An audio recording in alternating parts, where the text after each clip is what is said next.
morning, Lionhearts. It's your old pal, Jordan the Lion. How are you all doing today? I hope you said great. I think we're going to have a great day today. I know of a couple of things that we're going to do that I'm going to go ahead and surprise you with, but I was out driving yesterday and I looked over and I saw something. I couldn't believe what I saw. I'm going to take you over, show you that. Then we're going to meet up with Eric Singer, and then we're going to go out and visit John Juan, but I'm not going to tell you why we're going to visit those people today. You'll just have to wait and see. Daze with Jordan the Lion, it begins right now. Well, hello, Ja. It's good to see you. I neglected to put you in the paintings video, the last one we made about the Steve Keen paintings, but you're around. Everybody wants to see you, and tell them they want to see more. Tell them to watch your channel, Daze with Ja. He's out of here. And for those wondering, yes, my Clark Gable did survive. It is now in a frame and it will live on.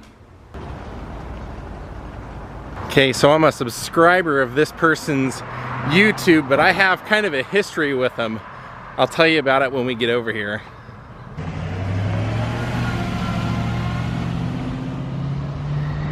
Nice and patriotic house.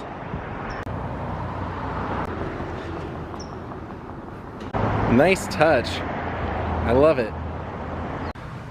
I decided to park around the corner just to take in all the cool foliage that the people have in front of their houses here. Okay, I'm gonna paint you a little bit of a historical picture out of my life as to why I laughed out loud when I saw this and why this guy is just so kind of cool in my book. Is that I guess it would go back to right around 2010 or 2011. Actually, it would go back even further than that. When I moved to Hollywood, I came out here to front a band and to, go out on tour, make records. And slowly over time, as the music industry changed, the commitment level to some of the band members also started to change, and kind of led me to believe that I wasn't going to get to do what I thought I was going to get to do. And at that time, I met Shelley Winters, who was an actress and a teacher, and she convinced me that whatever I was going to do in my life, I had to kind of do it myself, because I had something that she thought was great, but that if I surrounded myself with other people that didn't have that it would just kind of weigh me down.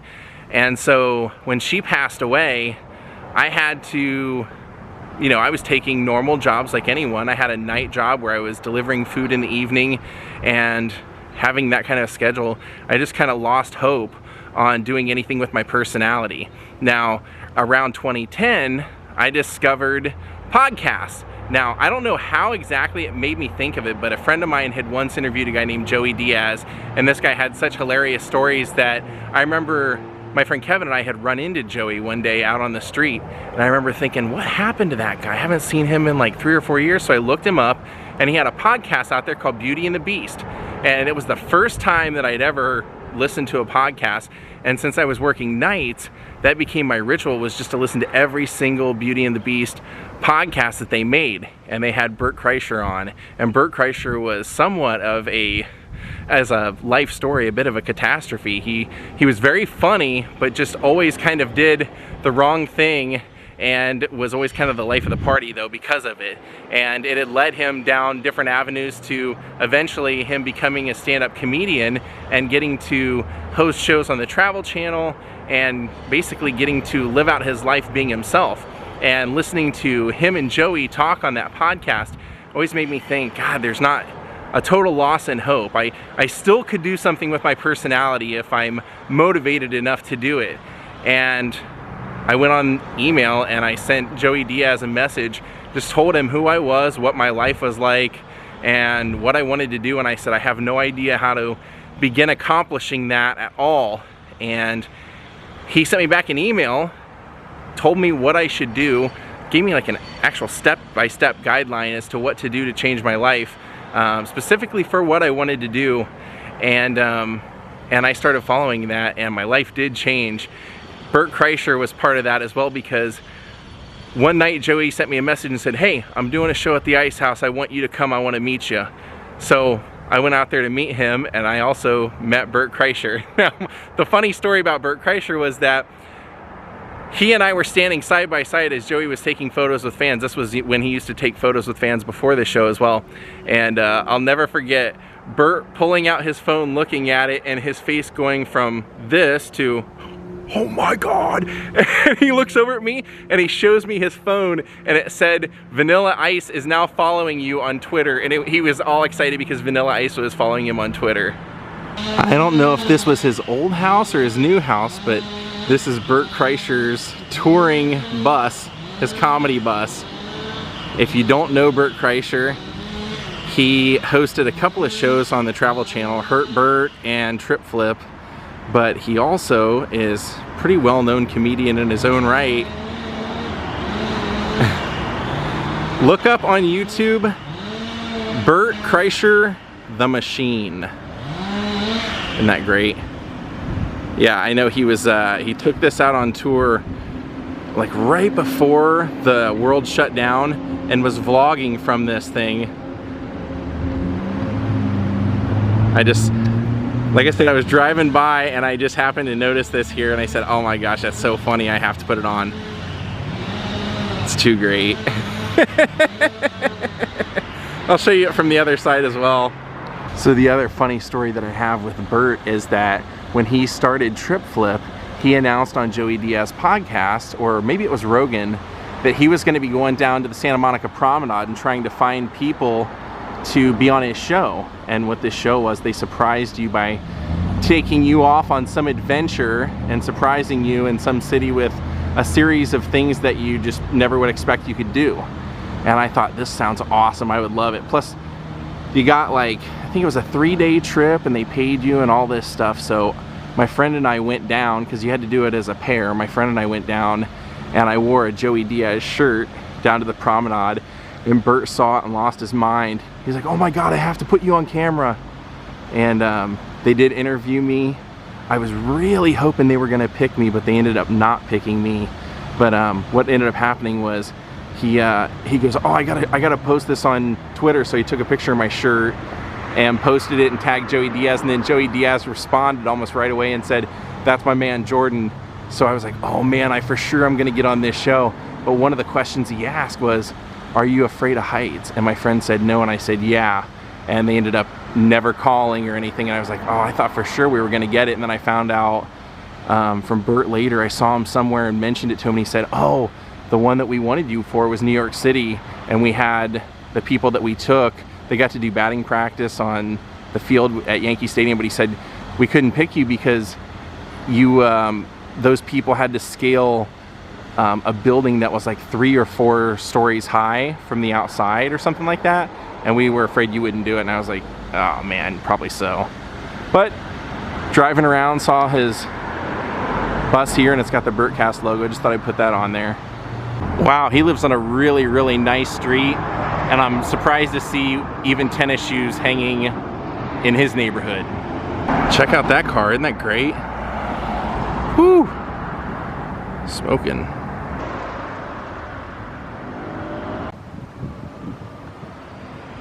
Okay, so speaking of classic cars, that'll kind of take us into why we're gonna go hang out with Eric Singer. He loves old Oldsmobile cars. He has a classic car, and he took it to get painted, get the canvas and everything redone. He's picking it up today, and he said if I want to come vlog it, I'm welcome to. I got to look at it before it was done. It's amazing, so I know you guys are going to love it. Let's roll over to Eric Singer's house. Eric, you got to admit, the bright side of this pandemic and your tour getting canceled, you get to hang out with me an awful lot more. Well, actually, why don't you tell the truth that you're actually Ubering as a side job and you give me a ride to pick up my car. All right, you ready to see Eric's car? There it is. Dang, look at that. Woo! What you have here is a 1968 Mercury Montego MX. This was the first year that they made a Montego. It was basically on the same platform as a Ford Torino. It basically replaced what was the the Mercury Comet or the Caliente, which was a little slightly smaller car. They only made this particular body style for 2 years. There were slight alterations to the grille and the taillights on 69 and some of the trimming. You'll see it has this burl wood trimming that also is on the inside. How many colors did it come in when they originally... I think I have the original swatch. This is an original color. It's called Calypso Coral, which eventually I think they changed the name by Ford to Competition orange or something like that. They changed the name of the color even though it was the same, but you normally saw this color on a Mach 1 or a Boss 302 Mustang, more commonly. Really? So for somebody to order this car special, it was a special order color, and this color, if you ordered it, only came either with what they call antique ivory white interior and a white top, or black and a black top in this color orange. You could not get any other color combination, either white or black interior only. So they're kind of rare, and there's a 302 4-barrel, high compression motor with dual exhaust, which came from the factory that way. How long have you had it? I've had it since 2004. Now, how did you get it? Where'd you find it? I found it. I was looking online. My father had the same kind of car, 1968 Mercury Montego MX convertible that was white. And I always loved that car and tried to find a convertible. I couldn't find a nice clean one. I found this in Indianapolis, Indiana. It was a traveling evangelist preacher that used to go around the country in a big bus. And he told me that he was in Pueblo, Colorado. He saw the car driving around town. He followed the people home. They were the original owners. Wow.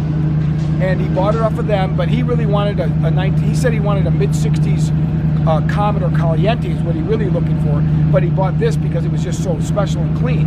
And it had it has 36,000 original miles on it now. And I had it repainted because it had been, I had a couple little blemishes in the paint and I wanted it to look tricked out, so I just redid it in the same color. And as you see, they did a fantastic job. Oh yeah. The car has 36,000 original miles now. When I bought it, it came with the original bill of sale, the original paperwork, receipt, and the original little key fob, the leather key fob from the dealer. No kidding. And it used to have on the back of the trunk, in the old days, they used to put a metal decal from the dealers with the dealer's name. Yeah. They would drill holes and mount this metal decal on your car. Then eventually they stopped doing that and put just like a sticker. But you didn't get a choice. Like, hey, I don't want that on my car. As soon as the new cars came in, they drill holes and put them on every car because it was advertising. So when I had the car repainted, I took that. It said Pueblo Motors from Pueblo, Colorado. It was Pueblo Motors was the name of the dealership.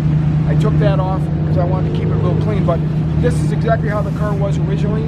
Calypso coral paint with white stripes and a white interior and white top. Dude, it looks amazing. Let's take a look at the interior. Look at that, white leather.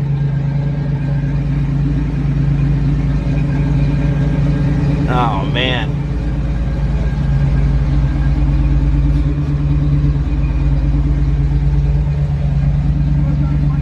Take a look at the Mercury Man logo here on the door.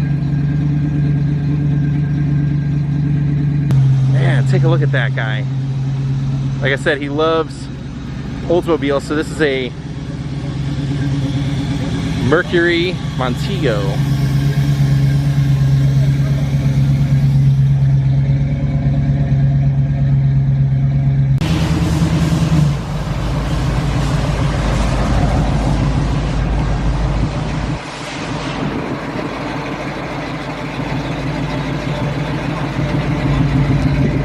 Well, there you go. That's not something we get to do every day. We got to check out a rock star's car. All right, I ran home and got Jaw, and now we're heading off to the dog park. I've never seen this place so busy. Not an empty space in the parking lot. Holy cow, there's so many people here today. Wow, yeah, I feel like we just entered a block party.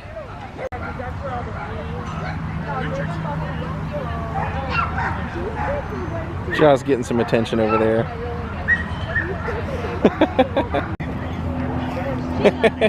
He loves the attention. Loves the attention.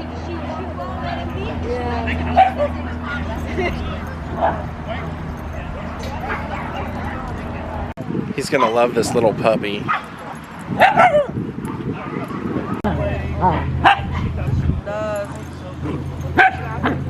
They're schnoodles. I knew it. He always likes the small ones. Yeah, she doesn't have many friends.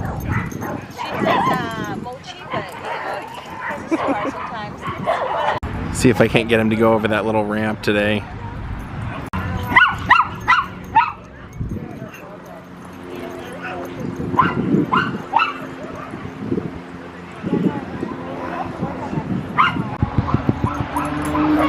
Jaw, come here.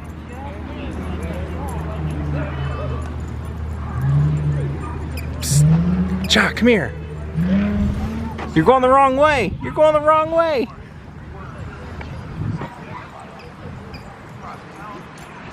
Chuck, come here. Show him how you do the ramp. Come here, bud. Good boy. Good boy. Now where?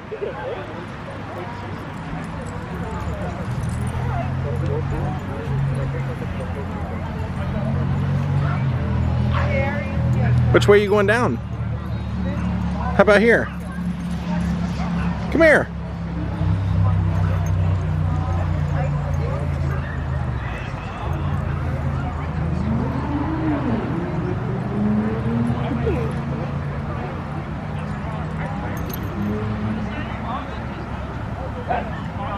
Oh, he's gonna have to pee on it. No alternative.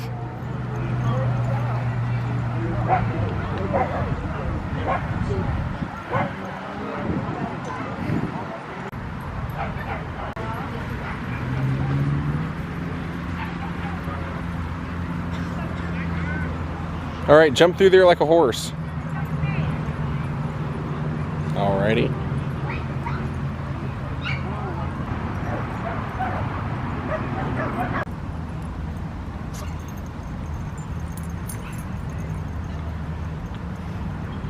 I mean, nobody's gonna mistake this for a lakeside view, but we do have some wildlife here. And that is our river, so, you know, take what we can get.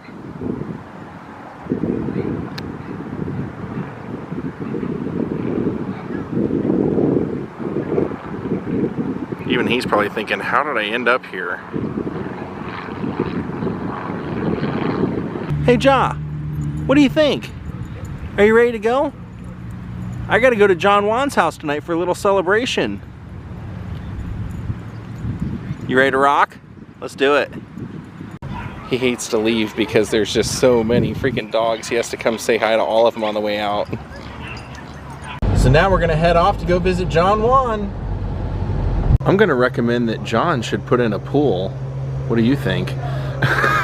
Holy cow, I didn't expect to see that. All right, so we're over here for Johnny's birthday, the John Juan birthday. I noticed what your shirt is. This is a tie-dye guitar on your shirt. That is killer. Or no, ukulele. My new neighbor, Sunshine, she gave this to me right now. I just took off my shirt and put on my new birthday shirt. That is awesome. We actually vlogged Sunshine's birthday one year, didn't we? We did. So you're back. Where were you at? You said you just came back from a trip. Where were you? From Mammoth Lakes, my first time up there for the summer. What were you doing? Oh, fishing. Yeah? And then you came back here and decided, riding bikes time to throw in a pool in my backyard? Look at trees and, yep, we just started digging right away and, you know, there it is. That's gonna be awesome, dude. I can't wait to see it when it's finished.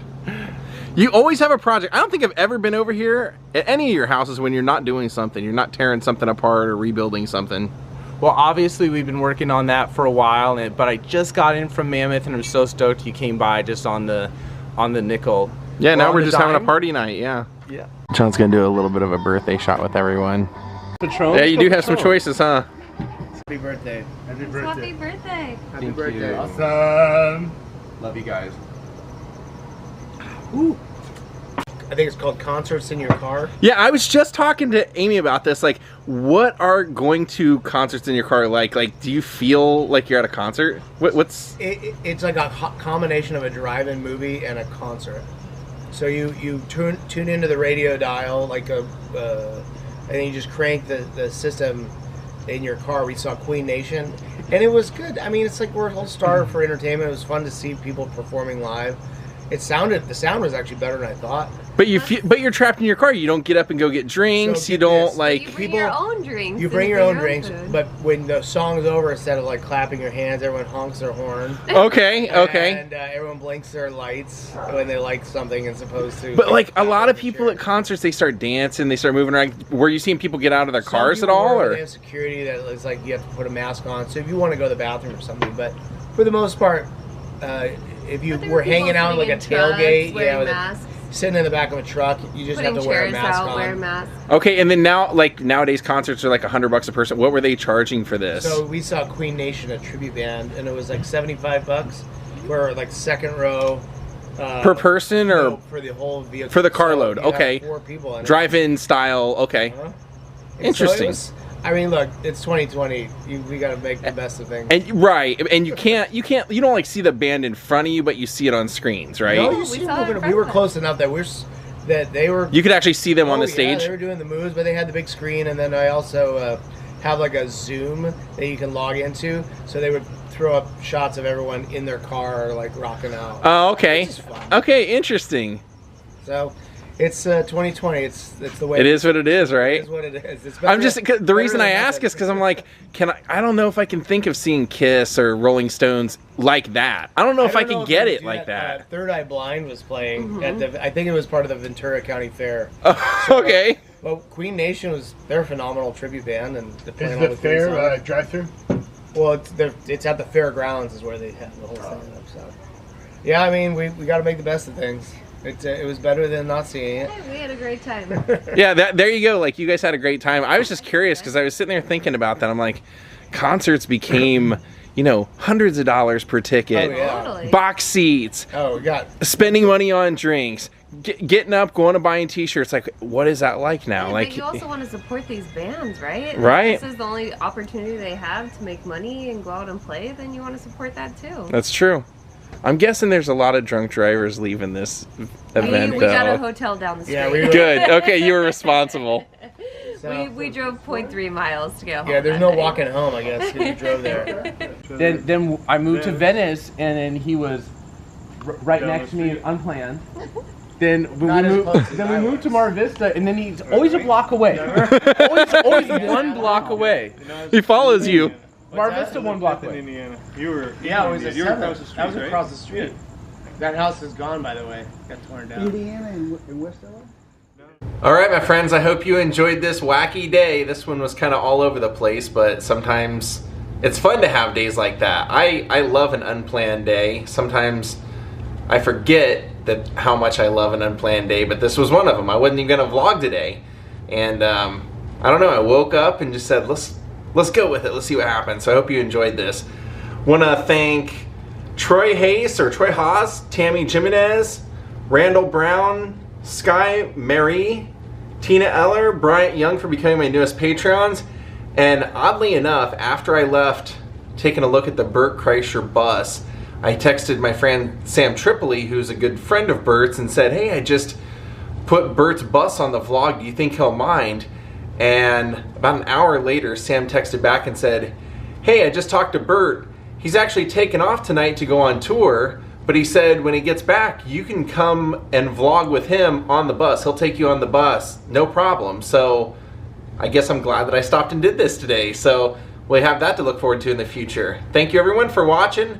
We'll see you all next time. Have a great night and goodbye.